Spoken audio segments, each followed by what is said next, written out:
Sup guys, I'm back, and today is day 2 of the Quarantine Godzilla Marathon. Today I will be reviewing Godzilla Rise Again from 1955. This is the second Godzilla movie out of the entire franchise, and it is a sequel to the 1954 Godzilla movie. And I will be reviewing the Japanese version of this movie because I think it's a whole lot better than the English version of this movie. And I will do the same for all the Godzilla movies except for the American Godzilla movies and the anime trilogy Godzilla movies. So yeah, in this film, we get to see Godzilla fight his very first enemy, Anguirus.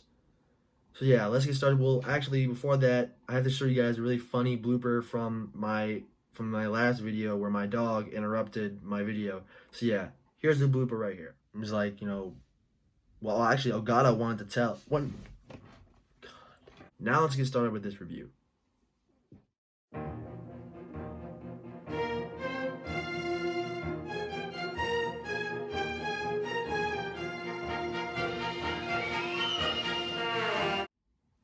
So the setting of this movie takes place not in Tokyo this time, but Osaka. So there's two characters. The two main characters are Kobayashi and Tsukioka, and they work for this one company. I'm sorry I keep looking down here because I have my notes right here from the movie. The Kaio Fishing Company, and Hidemi is Tsukioka's girlfriend, and she is the daughter of the owner of the company. So during the start of the movie, Kobayashi, he's flying and he's starting to have some engine trouble. So he lands at this island. It's called Iwado Island. So Tsukioka goes to rescue him, and he lands there. And all of a sudden, they're interrupted by Godzilla and another monster.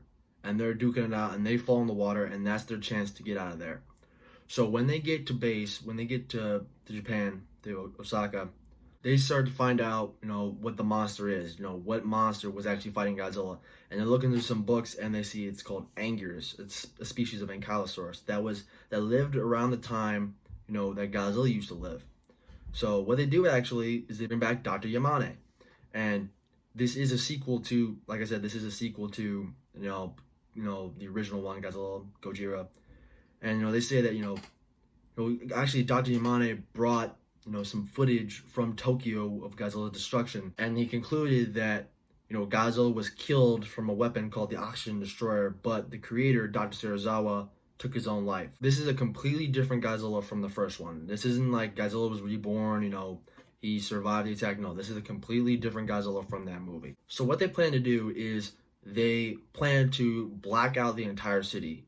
So, because Godzilla is somewhat sensitive to light, it sends him into a rage, and it says it brings back flashbacks from the hydrogen bomb when it went off. And they also plan to use flares to drive off Godzilla, drive him away from the city. So they spot Godzilla towards the key channel between Shikoku and Wakayama. I believe that's how you pronounce them. So, and the fishing company is worried about, Godzilla going to that area because that's a big part of their fishing grounds, and it's valuable fishing territory. And if they worry Godzilla's going to go there, they may lose it. But then they get reports about Godzilla changing course, and he's not going towards Osaka anymore. So, there's a sigh of relief throughout the city, and Hidemi and Tsukioka, because they're in a relationship, they go dancing, but then they get a report that Godzilla has changed course and he's about to go back to Osaka. So yeah, there's a whole panic and they black out the city. So when Godzilla actually arrives, the plan's working, they're using flares and they're driving him off.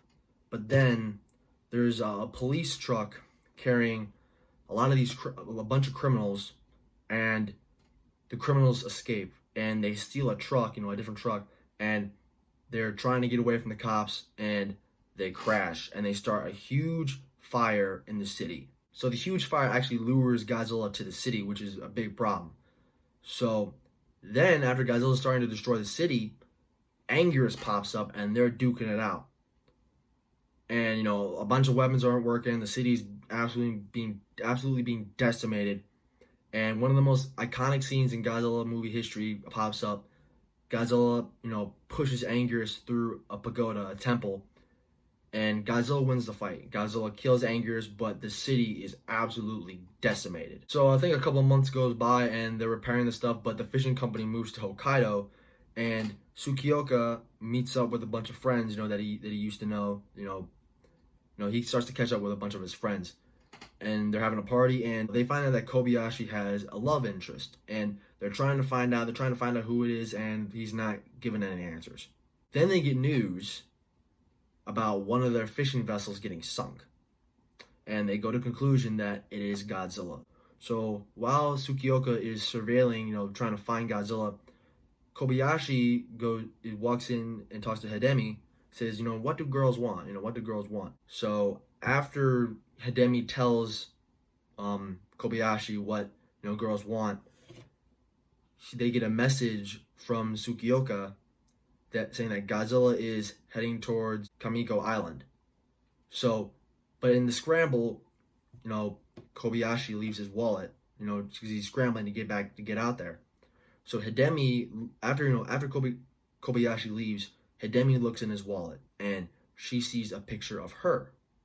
So Kobayashi's love interest, Kobayashi loves Hidemi. So Kobayashi arrives at the mountain, and what happens is that he crashes into the mountainside, and everyone's upset. But they start to see ice come down from the mountain, so they get a new plan. Why don't we cause an avalanche and trap Godzilla? So what they do is they keep firing missiles into the mountain, and the avalanche comes and it traps Godzilla, and that's the end of the movie. So, and going into this movie, before I watched it, I was like, I wasn't really excited to watch this. I had low expectations. I went into this movie actually not liking this movie because I usually only watch the English dub version of these movies. But after I watched the Japanese version, I actually kind of like it. I know not a lot of people like this film, and that's completely understandable. But the Japanese version is a whole lot better than the American version. And here are some differences between the Japanese version and the American version. In the American version, it's narrated by Tsukioka, where it is in the Japanese version, it's not narrated. Also, in the American version, they call Godzilla Gigantus. Why? And even in the title of the American version, it's called Gigantus the Fire Monster. I don't know who came up with that. I don't know why they went that way for the American version. It's awful. It's not Gigantus. It's Godzilla. And also a little bit of a gripe with this film that I have is that they didn't slow down the battle footage of Godzilla and Anger's fighting. So it just looks like them just going, ah! It's not very entertaining. The battle scenes are alright, but it's not very entertaining, because they didn't slow down the footage. When you slow down the footage, it actually looks like gigantic monsters. But that's about the only gripe I have with this film. I actually think it's alright. Again, a lot of people don't like this film, and that's completely understandable. I can definitely see why people don't like this film. So yeah, that's basically my review of this movie. Make sure to like, comment, and subscribe.